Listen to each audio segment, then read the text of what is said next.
2026 की परीक्षा देने जा रहे हैं प्यारे विद्यार्थियों, आइए रस के बारे में पढ़ लिया जाए। आपकी परीक्षा में यदि कहा जाए तो 3 अंक का आता है। आज हम लोग 1 सेकंड में ये जान लें कि रस कौन-सा है, अस्थायी भाव इसका कौन-सा है और अंत में आपको एक ऐसी ट्रिक बताएँगे जिसमें आपके रस और उसके अस्थायी भाव तथा कौन सा रस है को आप जान सकेंगे। तो प्यारे बच्चों, चैनल को सब्सक्राइब कर लीजिए, लाइक कर लीजिए, बेल आइकन दबा लीजिए ताकि आपको नोटिफिकेशन मिलता रहे। यदि वीडियो आपको अच्छा लगे तो लाइक जरूर करिएगा। आइए प्रारंभ किया जाए। कविता पढ़ने यानी रस किसे कहते हैं, यदि कभी आपसे पूछा जाए तो आपको लिखना चाहिए कि कविता पढ़ने और नाटक देखने में पाठक और श्रोता को जो असाधारण और अवर्चनीय आनंद की अनुभूति होती है वही रस है। रस से पूर्ण वाक्य ही काव्य। साहित्य दर्पण, साहित्य दर्पण किसकी रचना है आप जानते हैं? यदि ना जानते हो तो लिख लीजिए, विश्वनाथ जी की रचना है ना। साहित्य दर्पण के लेखक विश्वनाथ ने अपने काव्य में वाक्य रसात्मक काव्यम कहा है, यानी रसात्मक का वाक्य को काव्य कहते हैं। रस को काव्य की आत्मा कहा जाता है और किसने कहा है, किसने कहा है वाक्य को रस की आत्मा, यानी रस को काव्य की आत्मा आचार्य विश्वनाथ ने कहा है। वैसे यदि आपसे कभी ये पूछ लिया जाए कि रस की निष्पत्ति के संबंध में भारतमुनि ने नाट्य शास्त्र में क्या कहा है, तो भारतमुनि ने विभावानुभाव, संचारी विभाव, संचारी ना, विभाव अनुभाव, व्यभिचारी ना, संयोगाद्र रस निष्पत्ति अर्थात विभाव, अनुभाव और संचारी भावों के संयोग से रस की निष्पत्ति होती है। इस आधार पर रस निष्पत्ति के निम्नलिखित तत्व हैं: अस्थायी भाव, विभाव, अनुभाव और संचारी भाव। ये रस के निम्नलिखित तत्व हैं ना। फिर अस्थायी भाव किसे कहते हैं? अस्थायी भाव आपका है कि मानव हृदय में कुछ भाव अस्थायी रूप से विद्यमान होते हैं।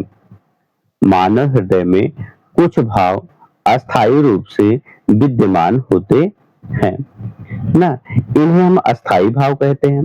अस्थायी भाव की परिपक्व अवस्था ही रस है। ये 9 है, अतः रस भी 9 माने गए हैं। कितने माने गए हैं? रस 9 माने गए हैं। फिर आगे आपसे अस्थायी भाव और रस, कौन सा रस है और उसका कौन सा अस्थायी भाव होगा ये जान लिया जाए। तो श्रृंगार का अस्थायी भाव क्या होगा? रति। दूसरा हास्य का हस, करुण का शोक, वीर का उत्साह, रौद्र का क्रोध, भयानक का भय, विभत्स का जुगुप्सा या घृणा, अद्भुत का विस्मय ना, और शांत का निर्वेद। ये तो आपके अस्थायी भाव और रस हैं ना। फिर विभाव किसे कहते हैं? रसों को उदात्त और उद्दीप्त करने वाली सामग्री विभाव कहलाती है। रसों को उद्दीप्त और करने वाली सामग्री को विभाव कहा जाता है। विभाव के 3 भेद होते हैं: आलंबन, उद्दीपन और आश्रम ना। आलंबन, उद्दीपन और आश्रय। आलंबन क्या है? जिस वस्तु या व्यक्ति के कारण अस्थायी भाव जागृत होता है। जिस वस्तु या व्यक्ति के कारण अस्थायी भाव जागृत होता है उसे आलंबन कहते हैं। उसे क्या कहते हैं? आलंबन कहते हैं। जैसे नायक नायिका प्रकृति आदि। नायक नायिका प्रकृति आदि। उद्दीपन किसे कहते हैं? अस्थायी भाव को उद्दीप्त और तीव्र करने वाले कारण। अस्थायी भाव को उद्दीप्त और तीव्र करने वाले कारण उद्दीपन विभाव कहलाते हैं। जैसे नायिका का रूप ना, प्रत्येक रस के उद्दीपन विभाव अलग अलग होते हैं। अगला तीसरा आपका है आश्रय। जिसके हृदय में भाव उत्पन्न होते हैं उसे आश्रय कहते हैं। अनुभाव क्या है? अनुभाव आपका है कि मनोगत भावों को व्यक्त करने वाली शारीरिक और मानसिक चेष्टाएं अनुभाव कहलाती हैं।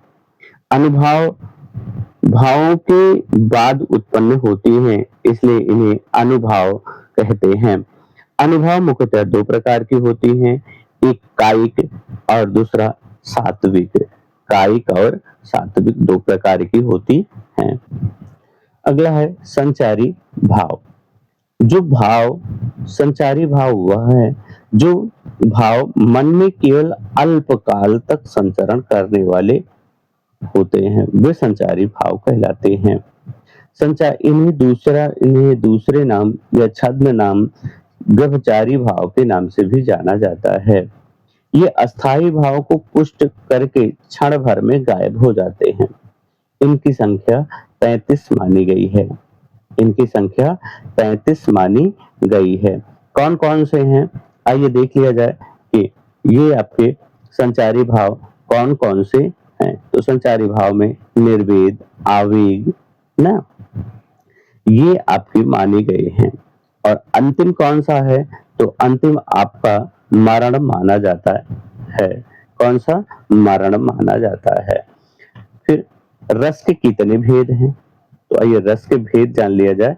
वैसे नाट्य शास्त्र की प्रणेता आचार्य भारत को माना जाता है, यानी आचार्य भारत ने ही रसों की उत्पत्ति के मूल माने जाते हैं ना। तो आचार्य मम्मट और विश्वनाथ ने रसों की संख्या 9 मानी है।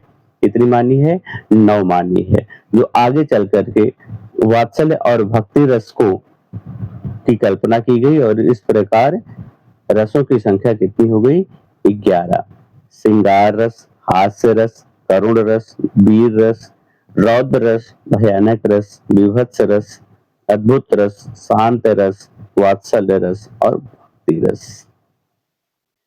तो ये आपके रस माने गए। आइए अब आपको वो दिखाते हैं जिसके लिए आपने यह वीडियो देखना प्रारंभ किया। वो ट्रिक दिखाते हैं, वो ट्रिक आपको समझाते हैं जिससे यह समस्त रस और उसके अस्थायी भाव आपको एकदम कंठस्थ हो जाए। तो रस की शानदार जो ट्रिक है वो है कि सर्कस अब सर्कस रोको। अब सर्कस रोको शनि। अब सर्कस रोको शनि ना। अब सर्कस रोको शनि।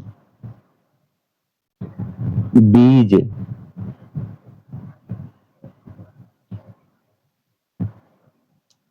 बीज है उवीर। उवीर भय भयानक। इतना मात्र इस ट्रिक को पढ़ने से ही आपकी संपूर्ण रस और उसके अस्थायी भाव आपको ज्ञात हो जाते हैं। आइए एक बार आप भी दोहराएं।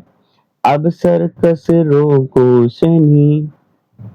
अवसर कसरो को शनि, बीज है ओ वीर भय भयानक। अवसर कसरो को शनि, बीज है ओ वीर भय भयानक। ना आइए एक एक से देखा जाए कि किससे कौन सा है। आइए इसे इस रूप में लिख लिया जाए। आ ब अब स र ना। तो क्या क्या होगा, आइए देखा जाए एक एक से। आ से अद्भुत, अद्भुत रस। और अस्थाई भाव क्या होगा, विस्मय, विस्मय ना।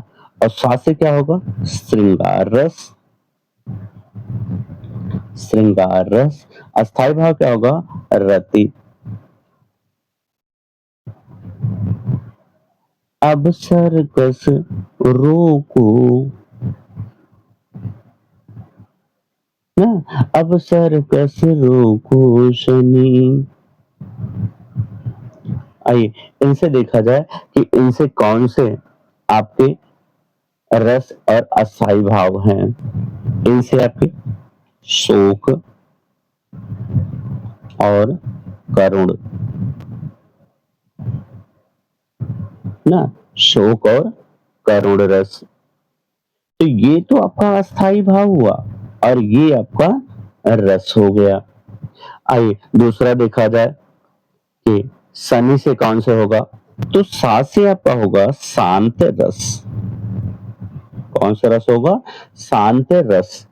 और अस्थाई भाव आपका क्या हो जाएगा, क्या हो जाएगा, निर्वेद,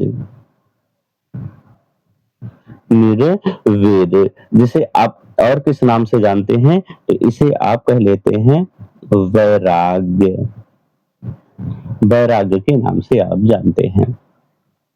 तो आइए फिर से देख लिया जाए कि अब सर्कस रोको शनि,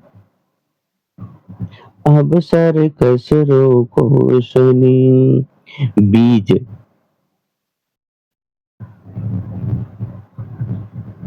ना, तो बीज से क्या होगा, बीज से आपका क्या हो जाएगा, तो बीज से आपका होता है विभत्स रस,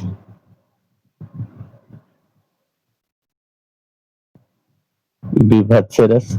अस्थाई भाव क्या हो जाएगा, जुगुप्सा, क्या हो जाएगा, जुगुप्सा। जैसे आप क्या कहते हैं, घृणा, क्या उत्पन्न हो जाएगी, घृणा उत्पन्न हो जाती है। आइए अगला देखा जाए। अगला आपका है, है, है। तो है से क्या होगा, तो हा से आपका हास्य रस, हास्य रस। और अस्थाई भाव क्या हो जाएगा, हास्य।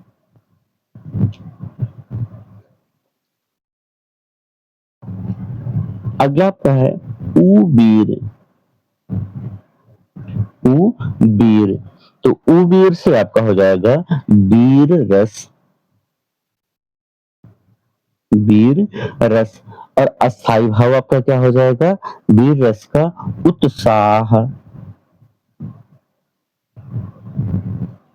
अस्थाई भाव क्या हो जाएगा, उत्साह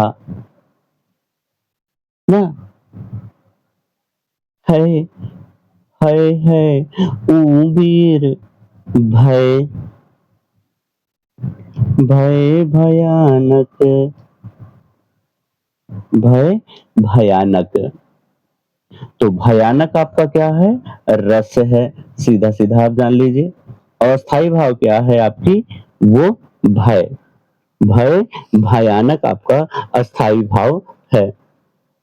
अगला रस कहा जाए कि जिसे दसवें रस के रूप में माना गया, तो दसवें रस के रूप में माना गया है आपका वात्सल्य रस को। किसे माना गया, वात्सल्य रस को। वात्सल्य रस को 10वें रस के रूप में माना गया। और यदि इसके अस्थायी भाव कहा जाए, यदि वात्सल्य रस का अस्थायी भाव कहा जाए तो स्नेह, क्या है? स्नेह है, जिसे वात्सल्य भी आप कह सकते हैं। और 11वें रस की जो परिकल्पना की गई, 11वें रस के रूप में भक्ति रस को लिखा गया। भक्ति भक्ति रस को लिखा गया कि 11वां रस आपका भक्ति रस है। और इस भक्ति रस का यदि अस्थायी भाव कहा जाए कि इसका अस्थायी भाव क्या है, तो देवों के प्रति भक्ति कह लिया जाए। क्या कहा जाए? भक्ति कह लिया जाए। भक्ति में आप लिख सकते हैं देवों के प्रति, देव के प्रति, देव के प्रति भक्ति, देव के प्रति भक्ति। प्यारे बच्चों, चैनल को सब्सक्राइब कर लीजिए और इसी तरह की शानदार ट्रिक प्राप्त करते रहिए।